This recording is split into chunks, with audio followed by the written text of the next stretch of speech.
Okay, folks, it's turn 38. I've just realized that this plan, my whole plan here won't actually work because this is a river, and vampires can't cross rivers. Fuck. Which is too bad, because I did this turn get Burkhard Nachtzehrer, the Blood Marshal. He's not the real good guy, but he's solid. I mean, he has... I've given him, with the copper plate on, his protection is actually lower. Well, no, actually, okay, so here's the funny thing. I think this is a bug. Burkhard Nachtzehrer doesn't wear armor, despite clearly wearing armor, right? Like, his sprite has armor on. The only armor he has is a full helmet of Ulm, so you can put any armor you want on him. So in any case, he's got a copper plate and a storm spool, so he's shock resistant 40, plus regenerates with 30 hit points, so he would absolutely be able to clear this throne, but in order to get there, he has to go around. Now, he, unlike many other vampires, is not stealthy. So, he can't actually get there by sneaking through enemy territory unless I, like, give him something that will make him stealthy. And the only thing there is the Shade Mail, which I don't have the paths to forge, so unfortunate. I could send Lothar Blumenreuter, the Vivisectionist, here. Honestly, he can probably do it, because if he gets fully, as long as he gets fully surrounded by the Springhawks, he'll be fine. Because the whole thing is that he doesn't end up taking any damage on net. I might as well try it. Excuse me. It's a low investment, and he'll come back, so, like, worst case scenario, I lose a few gems worth of shock resistance gear. And Lothar can cast... What can he cast? He can cast Skeletal Body to make himself pierce resistant. He can cast... He's already invulnerable. So yeah, he can cast Skeletal Body and then just attack. And he can zip on over here. So since he's stealthy, he'll be able to sneak through this enemy territory and then go after Swinland. And I think, like I said, I think he should be able to take it out. We'll find out, I guess.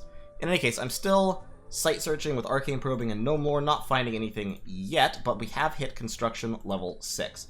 So we are forging the Skull of Fire. Next turn, we will throw down Eternal Pyre. In terms of research, then, we have 650 research points, which is pretty okay for this point in the game. Could be better, because I haven't been focusing on research really hard in the last little while. But the question is, what do I want to do? Probably, I'm thinking Alteration, because Alteration level 5 would give us Maws of the Earth. Level 7 gives us Marble Warriors, and then, of course, level 9 gives us Gold, Lead, and Arcane Domination, Will of the Fates, Time Stop, all that kind of stuff, out of our communions.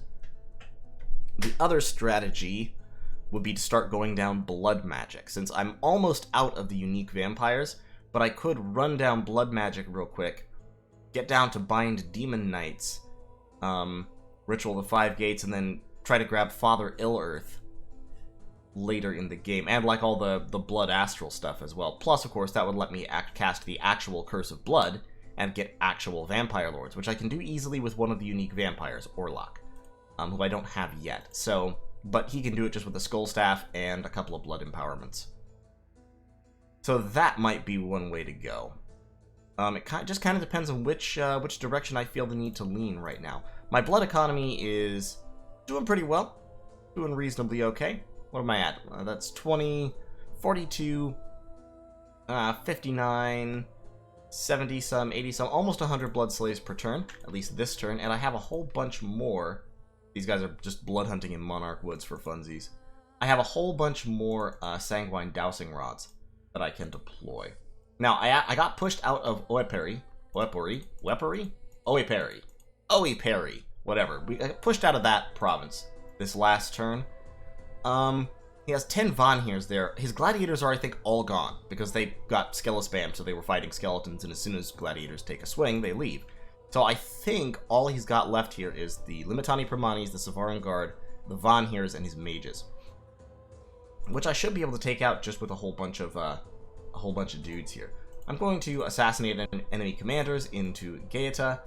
I've got these guys with some troops, but I'm not sure I want to send them out leading these troops like this. I mean, seems unwise. I'm going to send these guys over here just to join this army. Dr. Acula can move down to attack there, and All of these guys can as well. Mirkala can maintain the siege, because I don't think he has hardly anything left in there. So yeah, if I send in 1, 2, 3, 4, 5, 6 vampires, I think 6 vampires spamming Horde of Skeletons will be able to overpower those Vanhirs. Now, we've got this situation going on. The Blood Boys are moving over a lot of troops, which I'm slightly concerned about.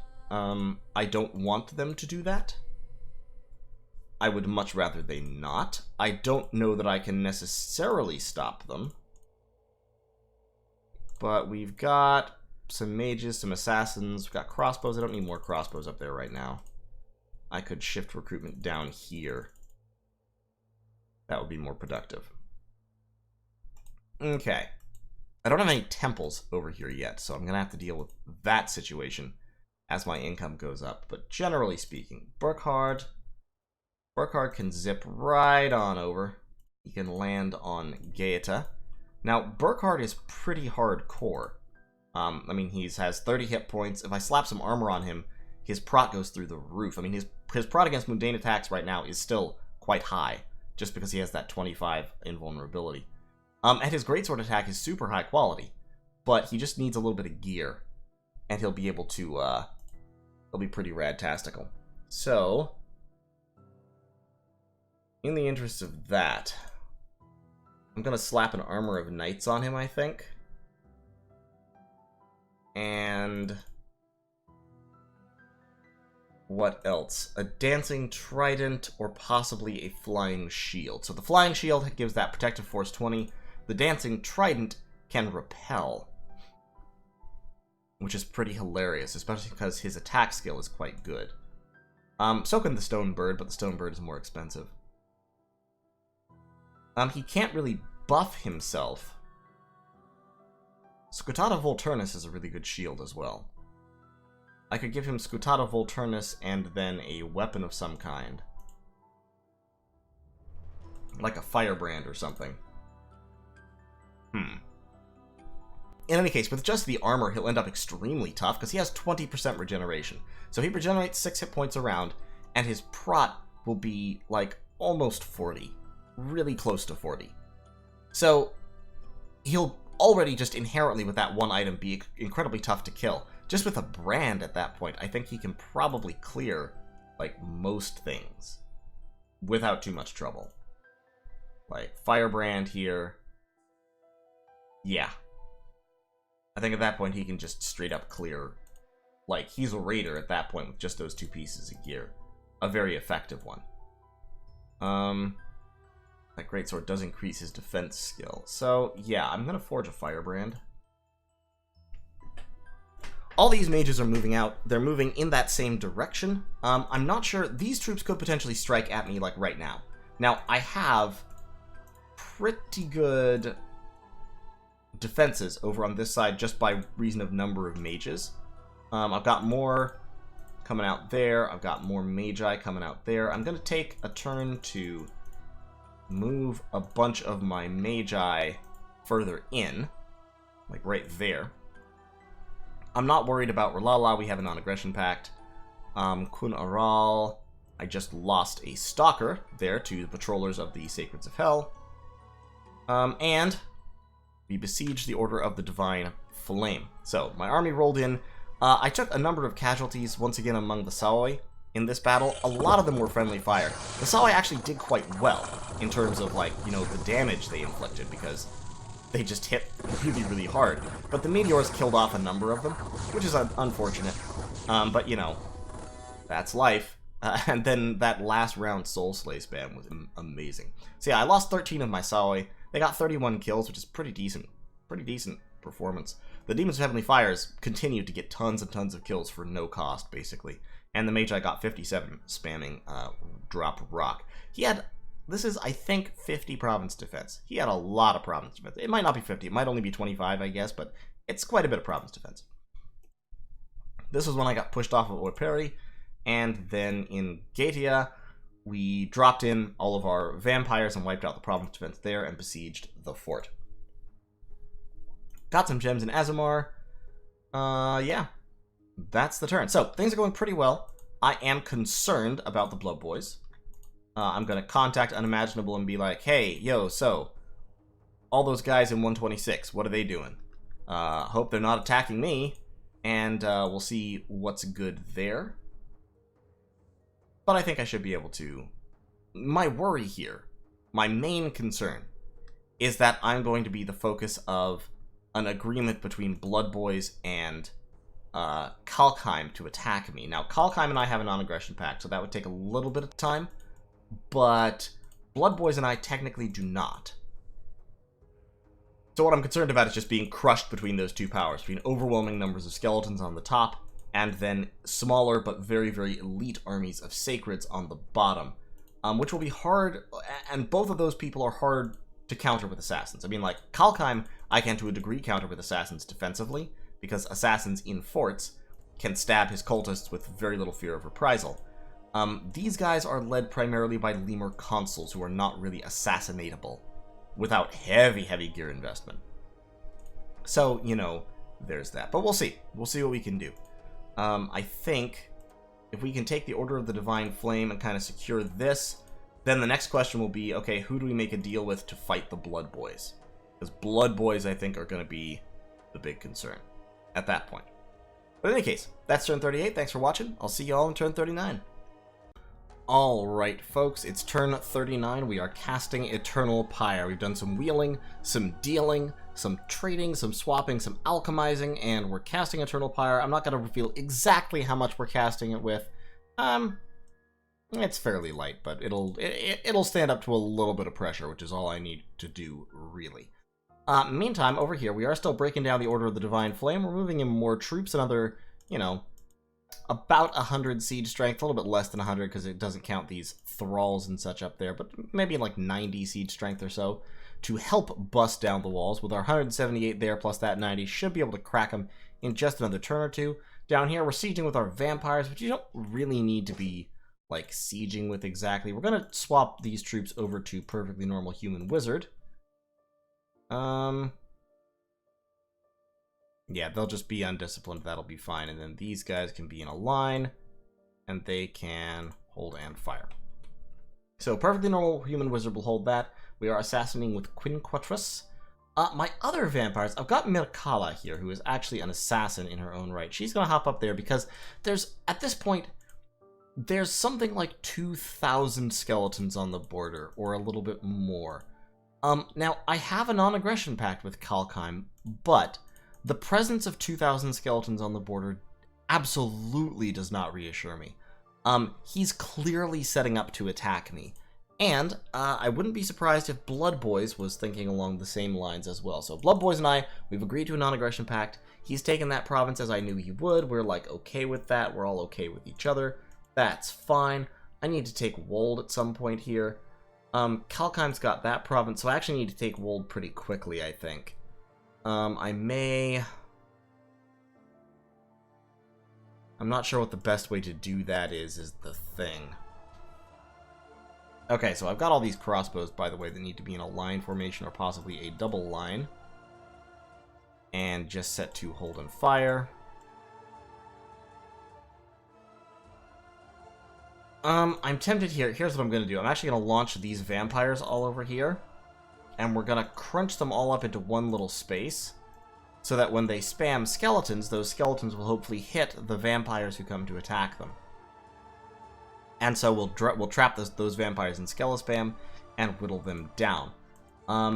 They're going to be very effective at killing my vampires, but likewise, my vampires are going to be effective at killing them, and then my skeletons, like I said, will just whittle them down. I mean, yes, they effectively have Prot 25, but enough skeletons hitting somebody will do damage. And of course, my vampires might die, but I don't really care. Now, fascinatingly, suddenly, Joe Blow, the average man, disappeared in a puff of smoke. I don't know what caused this. Like, that would seem... I'll also send Avon P. Iyer and Alucard and Eretmav into this province as well. So we'll have all the vampires going at it. I'm not sure why Joe Blow, the average man, would disappear in a puff of smoke. That sounds like the kind of thing that would happen if someone cast the spell to summon him while you already had a unique and he vanished off to somewhere else. But while I did cast the spell twice, I didn't get him. I got Orlac, who is Death 3, which is great. I wanted Orlac. And I got Erzabet, who is a really, really good blood searcher, and that's about it. So I'm a little confused. We are going to cast Rites of Immortality twice more, which should get me all of them. I don't know why I lost a vampire, because I don't think anybody else in the game has access to that spell. At least they shouldn't. If they do, then that's a mistake somewhere in the game creation. But I'm a little bit concerned about why that was, especially because he wasn't even the first vampire I summoned. And I don't think any of these, I mean, unless there's a site here in the Order of the Divine Flame that did it, maybe? I don't understand. I don't know. I don't know what's going on. In any case, we're casting the Eternal Pyre, still blood hunting. Blood hunting is going pretty damn well. We're up to significantly over 100 blood slaves. The remnants of my dead prophet's power have left, so I can anoint a new prophet, which I think I will do up here, because the banishment, if I do get attacked by thousands of skeletons, the banishment will be very key. Now, I've got all these guys. They're moving into Monarch Woods. I'm also actually just going to start recruiting more Magi up there, because I could summon elementals if I need a front line. And I think if I have a large enough communion of Magi, I think I can hold off infinite skeletons, basically. I think I can basically hold off infinite skeletons. Now, obviously, as I mentioned before, I can't stop him and stop Blood Boys simultaneously. I could potentially fight either. I certainly cannot fight both. I didn't capture any Blood Slaves in Fields of Gold again, which is a little bit irritating. Like why not? Why didn't I capture any Blood Slaves in the Field of Gold? I've got a whole bunch of Stalkers here. I'm actually going to cancel that Stalker, and I really, really want to be double recruiting Magi there, if at all possible. So we're going to cancel a couple of them, and we'll carry on with the double recruiting of Magi. These crossbows, in fact, I'm actually going to shift north to this fort, I think. Yeah, just churn out some crossbows up here. We've already got some crossbows down here. So, Count Orlok moving to reinforce. I think I'll be able to take the Order of the Divine Flame pretty quickly. After that, the question will be, where do I want to go? Kalkheim would be a reasonable target. Fighting the Blood Boys, if I can get an ally or two, might be reasonable. Allying with Kalkheim to fight Blood Boys, or allying with Blood Boys to fight Kalkheim, both would also be reasonable choices if I can get that done. I'm sure Kalkheim and Blood Boys have a border here, somewhere in this vicinity, so I think I could potentially accomplish that. Now, moving scouts through Kalkheim is extremely difficult. I am going to have to, however, push this scout up. We've got a Flagrant Tyrant there, we've got forts here. I'm sneaking over Lothar Blumenreuter in an effort to take out Swinland, which I think he should probably be able to do. The failure state here would be the Anunnaki of the sky summoning air elementals. And those air elementals trampling him to death. Now, trample is a mundane attack, so his protection against trample is so high that he can actually stop it pretty much, because air elementals, large air elementals are size 6, which means they do 18 armor-piercing damage with their trample. His prot against armor-piercing is still 14. So he wouldn't take all that much damage per hit. He might be able to regenerate through it if he's only being attacked by one at a time. And he does have this life drain attack, which would knock their size down pretty rapidly. But overall, I'm just hoping that it won't come to that. Just patrolling, blood hunting. Welrid is getting pretty well drained. Fields of Gold and the Weald still have a ways to go. Hailmire is also dropped below 5,000, so its efficiency is going to start going down. But to be honest, you know, Welrid is still paying off some, and so is Hailmire, so I'm just going to stick with it for right now. Erzabet, however. Erzabet can bugger off, because she is a very efficient blood hunter. She's going to zip right up to Seneca and start blood hunting the absolute shit out of it. She's blood 3 with a +2 blood searcher, so she's effectively blood 5 for blood searching purposes. She will rack up the blood slaves. She will find you some blood slaves. All these guys. Now, in order for efficient patrolling purposes, I'm starting to cast Bind Bone Fiends a lot. That's why I researched Blood 2 just this turn. I also got those 5 fire gems from the Blood Boys. So, yeah, I'm casting Bind Bone Fiends a bunch. And I'll continue doing that for a few turns. And that will get me free chaff that I can use to replace all this militia and shit. Patrolling. I can give them to, like, Circle Masters or what have you. Because Circle Masters can lead tons of them. And they can help patrol. Their stats for patrolling are not too terribly bad, so that should be fine. I've also got a bunch of Healer Warriors and Wolves, of all things, up here in Shadowglade. Not sure exactly what Illwinter is doing with them, but hopefully it's nothing dangerous. The Blood Boys are taking, of course, every province they can possibly get their grubby little mitts on, which is to be expected. They've got an Oniki over here in Vician Forest. They still have their monolith here, and they are building a fort. If I wanted to stop that, I would have to do it immediately, but since we have a non-aggression pact, I wouldn't even really be able to do that. So, you know, we'll just kind of see how it goes. My scout network could definitely be larger. I don't have much money or many actual scout provinces. Like, this is a scout province, but I can't recruit anything here because it's 0 resources, and also I'm blood hunting the shit out of it. So, you know, like, well, can't really recruit anything from there anymore. I do need to be churning out more stalkers, but I really need some more money. I need to capture the Order of the Divine Flame, kind of secure my position here, capture Gaeta, get a little bit more income going, and then I'll be able to churn out more scouts. But hopefully I'll get the... I mean, I will. It's not hopefully. I will get the Eternal Pyre this turn. And then I should be able to have a little bit more gems to play with. At that point, I will start actually mass-producing Demons of Heavenly Fires, because with 24 fire gems per turn, and not a whole lot else I need them for, I'll be able to... I'll turn some of them into lanterns, lightless lanterns, but the majority of them I'll be casting, you know, I'll be casting Demons of Heavenly Fires like 3 times a turn, just from then until forever. So that would be a good old time. In any case, thanks for watching. I'll see y'all in turn 40. Alright folks, it's turn 41, and would you look at this beautiful bouncing baby vampire boy. This guy is my favorite out of all of the new Ulmish vampires. Helmbrecht is just incredible. He's got Prot 23 plus a 25 Prot natural protection versus mundane attacks for a whopping 34 protection against non-magical weapons. He's got great stats, 24 hit points, 20% regeneration, quite a bit of fear, all the normal undead traits, plus of course immortality, and he flies. And he has map move 25, flying on a horse. 3 melee attacks, including a lance, which hits like a truck. I think his combat speed is absurd as well. And that being so, I think this lance will hit on the charge for like, I think 42 damage.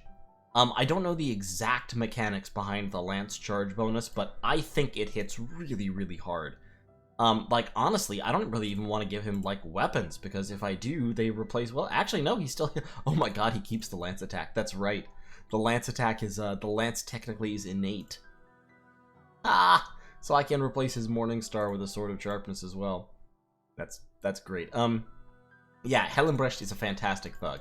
I had a... Yes, Firebrand. Give him a Firebrand, definitely. So he has that AoE attack. And honestly, that's all the gear he needs to thug very effectively. Temper Flesh, Earth Power, Iron Will. And honestly, he only needs the Earth Power in order to help get rid of the fatigue from him casting spells. And Temper Flesh against non-magical weapons, he probably doesn't even need Temper Flesh or Iron Will. Iron Will, he definitely does want magic resistance. So, like, giving him an amulet of anti-magic and like a lead shield would be good. The Kite Shield of Ulm is a great little thing because it has parry 6 plus prot 22, but a lead shield has what? Yeah, it would lower his defense by 1, but it would give him extra magic resistance. So definitely investing in a lead shield and an amulet of anti-magic for him would be a good deal, because that would push him up to magic resistance 22. Then he can Iron Will to make him 26. So then he's very unlikely to be killed by anything that can be negated by magic resistance. Although, of course, to be honest, he's not really like super combatant level, just because he doesn't really have the HP to support taking random chip damage and tanking right through it. He does have 0 encumbrance though, so like Hellenbrecht is pretty radical. He's very, very nice. I also got Orlok, so the Death 3 one. Death 3 is fantastic. I can give him a Skull Stick and make him Death 4, and then with Death 4 he can cast some of the higher level death spells that are sweet, like he can revive Bane Lords. And of course, once I empower him in blood, he'll be able to summon actual vampire lords instead of the mere vampire counts. Now, I only have 900 research points. Unfortunately, Eternal Pyre was dispelled this turn. So presumably somebody who had a high-level Astral Mage, decided to throw a min or slightly above minimum level cast at it just to see if it would go down, probably. And they successfully knocked it down. The DRN may have been on their side. I should have honestly waited to cast it a little bit harder. So what I think I'm going to do is wait one more turn and then cast it harder. Which I can absolutely do. If I wait a turn, I'll get 4 more fire gems there. I'll be able to alchemize my air gems into about 15 more. So that'll push me up to about 46. I'll alchemize my water. I can alchemize my water gems because I'm not really using them. Obviously my astral pearls I can alchemize into it.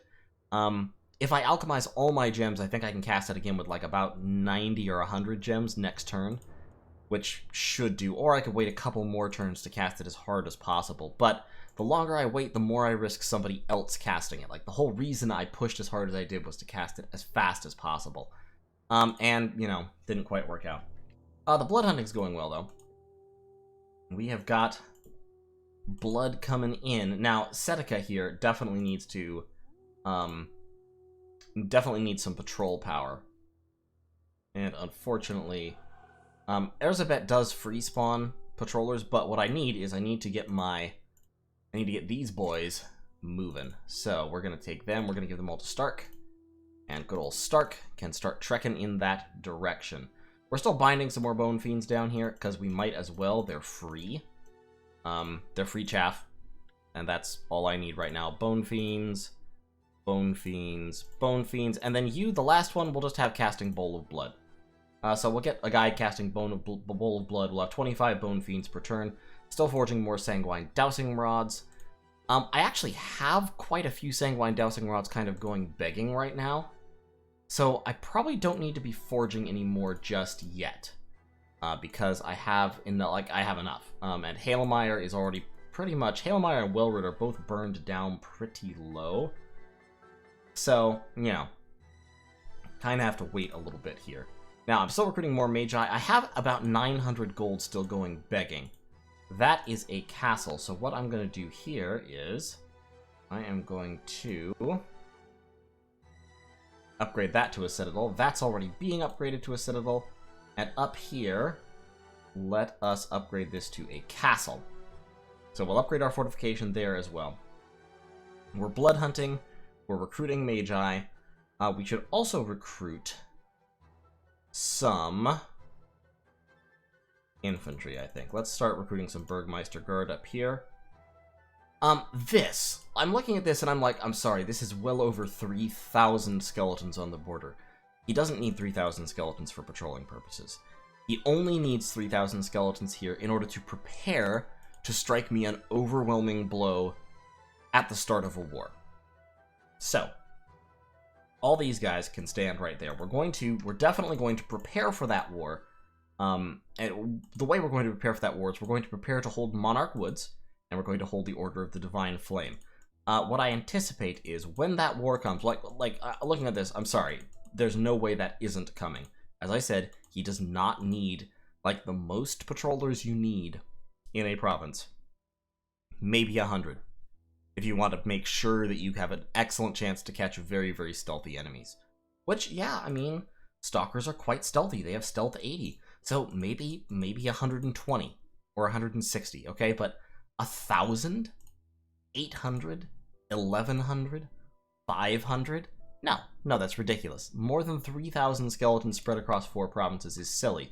And especially, it's silly because they have clearly, just looking at the graphics, they've clearly been picked. He's sorting his skeletons in these provinces. So he has the greatsword skeletons here.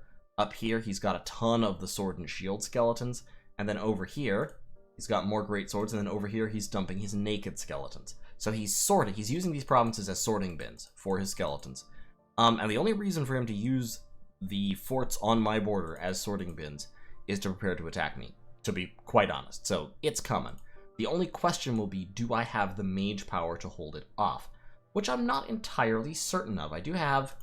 I got my last hero, Angelique Dalmont, the heroine, who is useful as another high-level leader, which is fine. I don't really have what I'll need in order to hold that off. I have crossbows coming out down here, which is fine. Crossbows will be good. I also just need mage power. Just lots and lots and lots and lots of magi. So, we're concentrating a significant number of magi up here in Monarch Woods. And they can burn through a lot of skeletons. We're not going to have many mages in Amphalia. Amphalia is actually a really, really valuable province, and I'd love to keep it. But I just don't think I can defend everything. I think if he attacks this army, is fairly weak at this point. It may be able to hold off a few hundred skeletons just off the strength of Strange Fire Spam and Flaming Arrows, if I can take the Order of the Divine Flame first. Now, I do have a non-aggression pact, so I should have 3 turns of warning, but of course non-aggression pacts are sometimes a slender reed to rely on. So we'll just see what transpires. But by upgrading my fortresses, I'll be eking out a little bit more income. I'll get a little bit more recruitment power, especially up here, where my recruitment points are limiting me a little bit, and we'll just see what we can do. My blood slave income is still pretty damn nice. But yeah, Wellred is down to 4,000, so Wellred is starting to become unprofitable to hunt in. And pretty soon these guys will move down to Dragon Ridge to help burn Dragon Ridge to the ground. Dragon Ridge is making me a lot of blood slaves still, and we definitely need to push up the patrol power in there. So the next couple waves of Bone Fiends will go up there to Dragon Ridge to help patrol. We've got Underwater being claimed on all sides. That's okay. I never really anticipated I'd be able to compete with that. And we've got more blood slaves coming out there. I think I'm now finished summoning vampires. I got Tusha Arpfangs and Very Healthy Living Sorcerer back this turn, which is fine. So all those guys can go there. Orlac, for right now, just research, I think. Unfortunately, Very Healthy Living Sorcerer is muted, and both him and Tusha Arpfangs are pop killers, so we're going to launch them out again immediately. I would love to suicide Very Healthy Living Sorcerer somewhere in an effort to get rid of that mute, because otherwise he's not going to get rid of it, so he needs to die. Tusha Arpfangs is fine. Yeah, and I don't really need to do any more scripting down here, nor do I really need to be recruiting any more troops at the moment. This fort, I can be recruiting more crossbows, I guess. I can always summon chaff if I need chaff. Ophagian should be searching for magic sites. And I think that's going to be the turn. I hope next turn we'll knock down the walls of the Order of the Divine Flame and be able to storm it. And then we'll try to move the army into Gaeta and take Gaeta as well. But Order of the Divine Flame will give me quite a bit more income, as well as a little bit more gem income, which will be great. And then I'll try to cast Eternal Pyre a lot more heavily next time and keep it up for a few rounds. Because even if I have to spend 120 or 160 gems casting it, it'll still pay for itself. It's early enough in the game that being able to keep that up for 10, 15, 20 turns would absolutely be worthwhile. So, thanks for watching. I'll see you all on turn 42.